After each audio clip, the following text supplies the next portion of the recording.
Hello YouTube, it's Ryan here with Hobbies of Man once again, and today we're going to be talking about Andor Act 2, which is the episodes 4, 5, and 6. Yeah, I think. And then I'll also do a video for episode 7 because that's its own separate arc. It's not connected to the next two, or like it is connected because it's still linear story, but like structure-wise, it's different from this set of episodes, and it's different from the next set of episodes. So I'll do that video sometime next week before the next chapter drops. But yeah, we're gonna be talking about it's gonna be like a review for arc 2, episodes 4, 5, and 6, the Aldani arc, basically. And I think that's a pretty good way to look at it. So the first 3 episodes are the Ferrix arc. The 4, 5, and 6 are the Aldani arc. The next one is an interlude, and then we'll see what goes from there. But this part of the story basically focuses on this planet called Aldani, and we get to see mostly that there's this very small group, this very small rebel cell, which is kind of like a strike team, and they're living as native shepherds of this area, because this place is like a Highland-esque kind of place, and they are trying to get into this Empire base where they're going to try to steal the money that is used to pay a whole sector of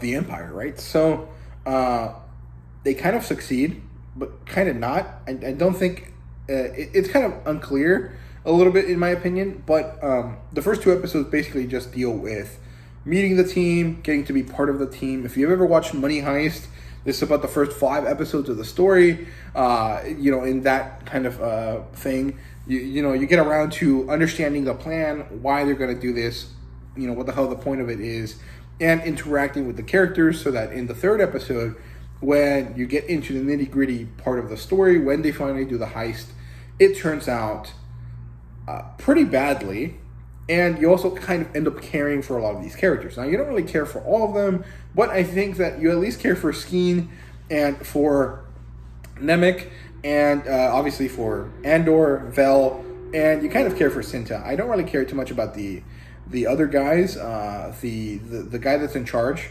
and Terramin. I don't really care about those two.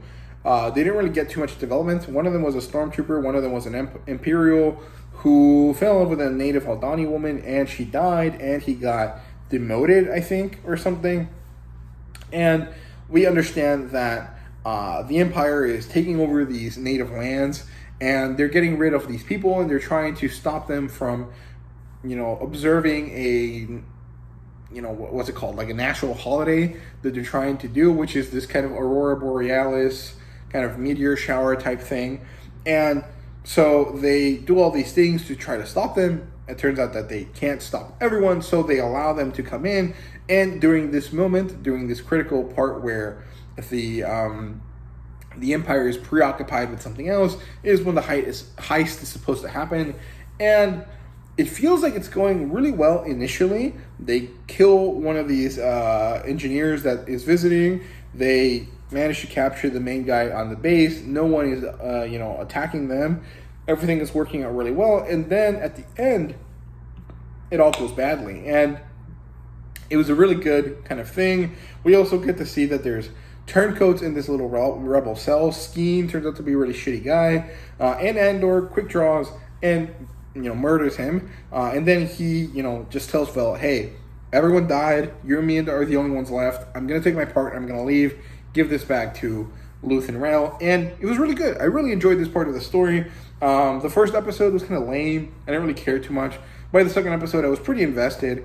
And the 3rd episode was really, really good stuff. It was a lot of tension. It was a lot of very enjoyable moments. And I really liked it overall. The visuals were also amazing. There was this beautiful moment where there's TIE fighters in the sky.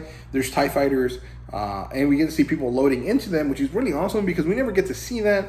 We only ever get to see Luke and the Rebels getting into their speeders and getting into their X-Wings. So seeing the other side was really awesome. I liked it a lot. I thought it was really, really cool.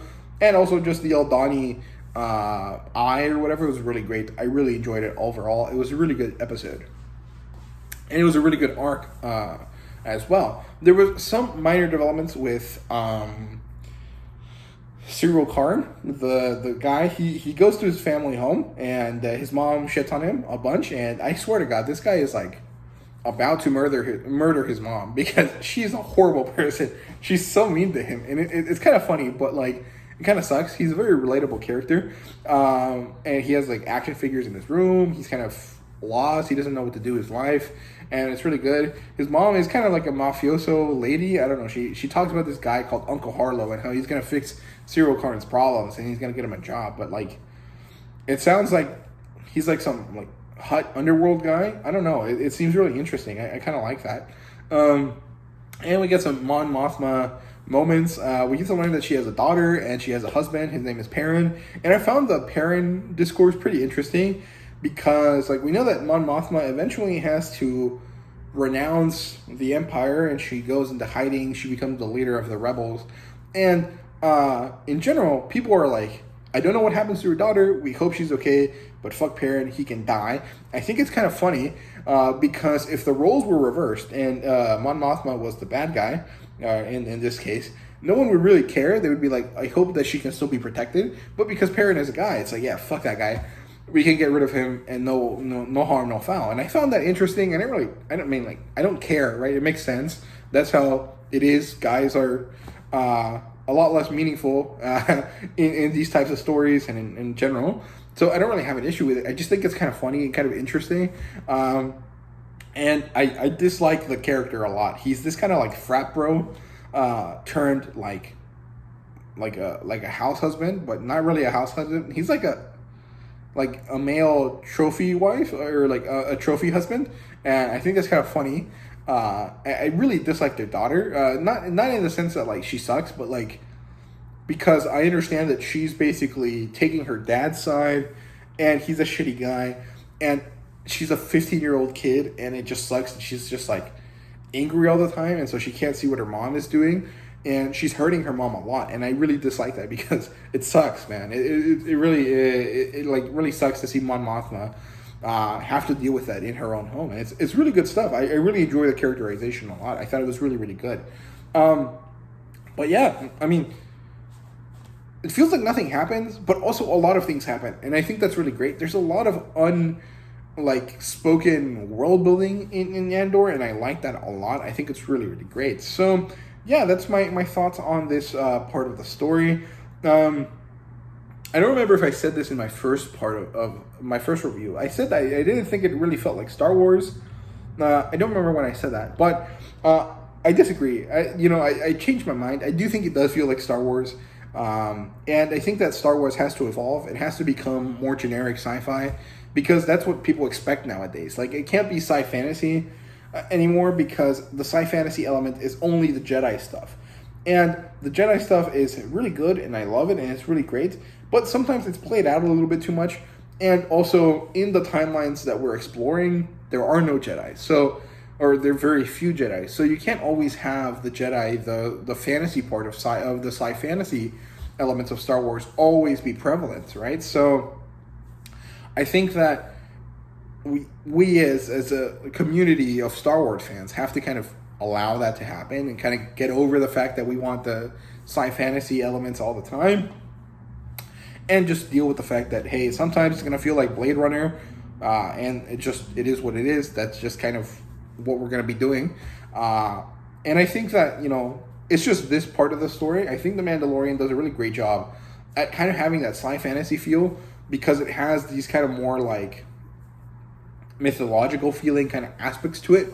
Like the Mandalorian specifically is a Western cowboy character, but he's part of a group of people that are basically like Spartans, right? But he's also part of a cult that believes in the power of the sword, that very much is like Excalibur, and he's also friends with a little baby space wizard. So there's a lot of great parts of The Mandalorian that make it fit into the more traditional Star Wars mold, but we kind of have to get away from that sometimes in order to have more interesting storytelling. I think Andor shows that very well. So yeah, that's all I have to say about this part of the story. So yeah, I hope you guys enjoyed, and see you guys in the next one.